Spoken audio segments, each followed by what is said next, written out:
Well, welcome back to the channel. Today's job is going to be a replacement cable on the split screen camper. The cable we're going to be replacing is the throttle cable. What we've done is, for some reason, we've come to the van this morning, put my foot on the accelerator to pull it out of the garage, and it's just gone to the floor. I've come round the back, and as I press the accelerator at the front, the back's not working. So obviously at some point it's either frayed or broken. I think it's probably going to be frayed just as it comes above the gearbox into that metal tube. So as it goes backwards and forwards, obviously it will fray at some point. We probably haven't changed it for about 10 to 15 years, but I do know there's two different sizes. So I've got two in my hand at the moment.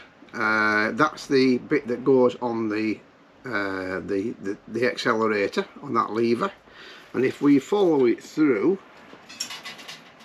so like I say, I know there's two different lengths, so I've got two in stock, and as I follow it through,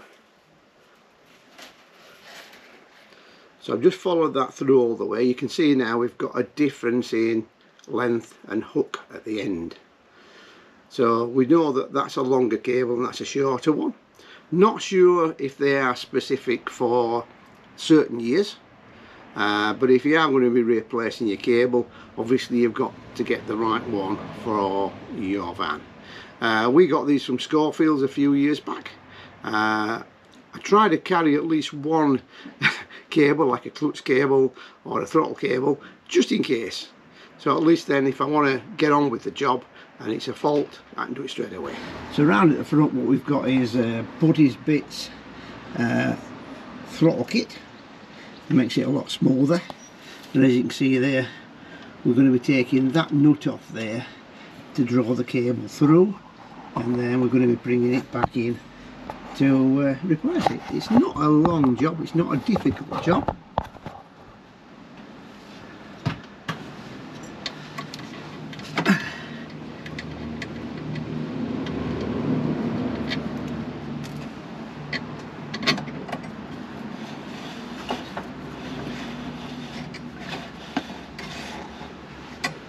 Just remembering where it goes, and it goes through that one.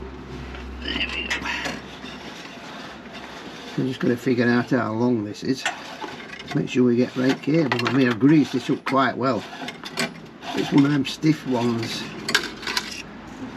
So as expected, we've now got a two-piece cable. So that was on that section, but I think what it's done is it's frayed or it's worn through on the metal there, and then obviously it's snapped off. I mean, this is the less flexible cable. I would say this is more of a steel rod.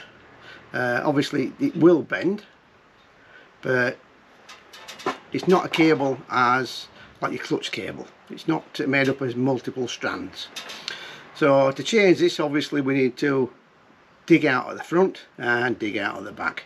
Need to also have a look at why it's done it, and try to cure it if possible. So let's take a look.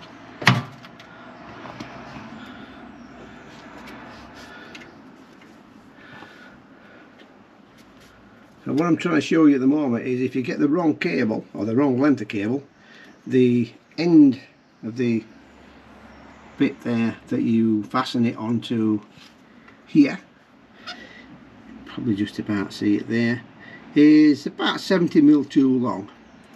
So what I've found is that the cable I've got supplied is probably for a different year of van.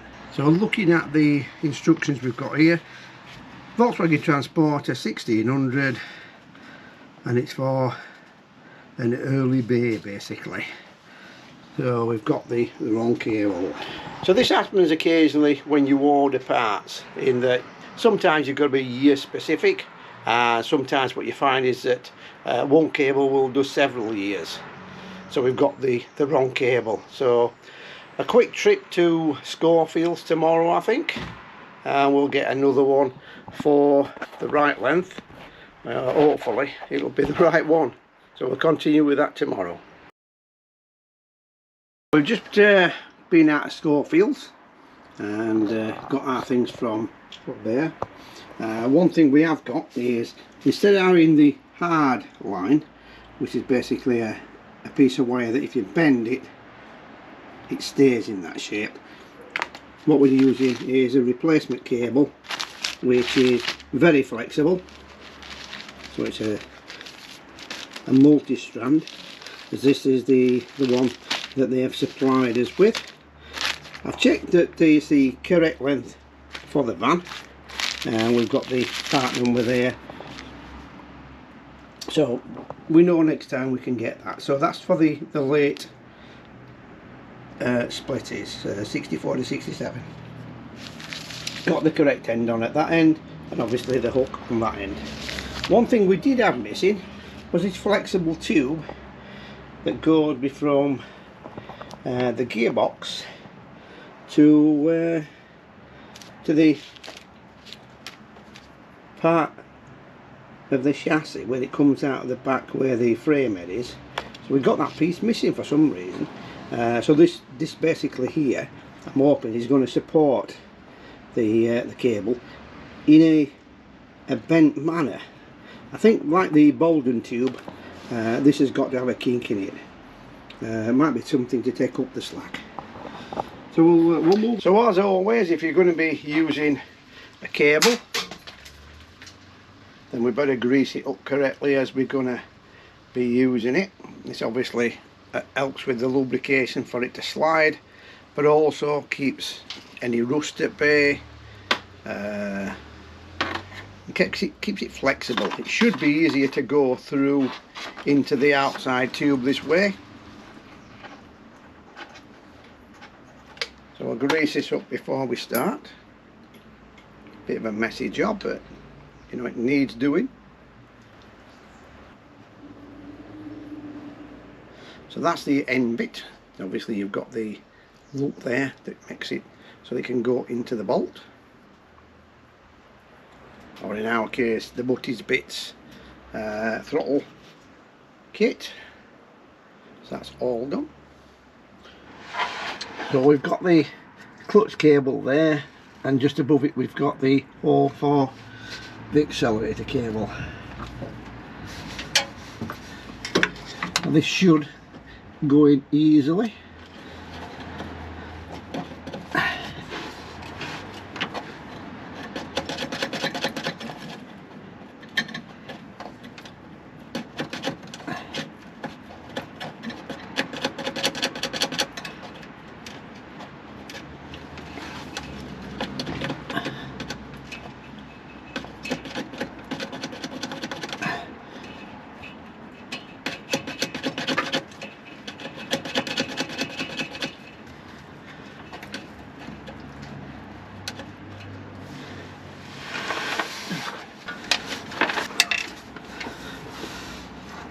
Now, one thing I did find on one of the other cables is that this, as it's squashed in, it may have made it oval.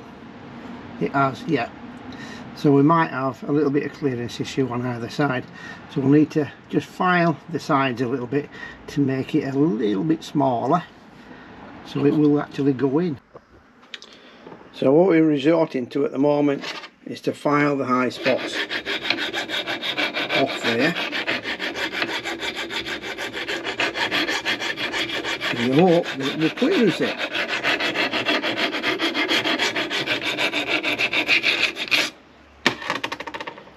So as it's being nipped in that section, and I think it's brought it out on that section. You can't really see it, I don't think, on the camera, but it is oval when you feel it. I've just put the vernier gauge on it and that confirms that it is oval. So this section is wider, and it may be that that's stopping us being able to put it into a circular hole. Now, one thing I do find very strange is that's the original one and that's the replacement one. This will go in easily, this one we're having difficulty with. So I've measured both of them with a vernier gauge, and they are very, very similar, but there must be some kind of indiscrepancy or ovality on that one that there isn't on the other one. maybe that's the genuine article, and with this being a replacement one, it's not made up to the same standard. So we've taken a little bit of material off the edges to make it slightly thinner.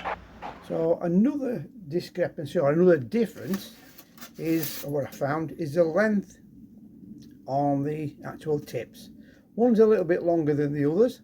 The new cable slightly longer, so I don't know if that's going to affect whether it goes in the tube or past that passage, but I'm going to have a quick look under the camper again and find out if there's anything else restricting it past that entrance. So let's take. I'm not sure if you can see this, but as the cable comes, or the outer comes through that bulkhead, it goes up and over, and I think that's because of the beam. So we've got a little bit of a straight bit there, and then from that point onwards it starts to go upwards. So that might be the section where the tip of the cable comes through and then hits that bend and stops.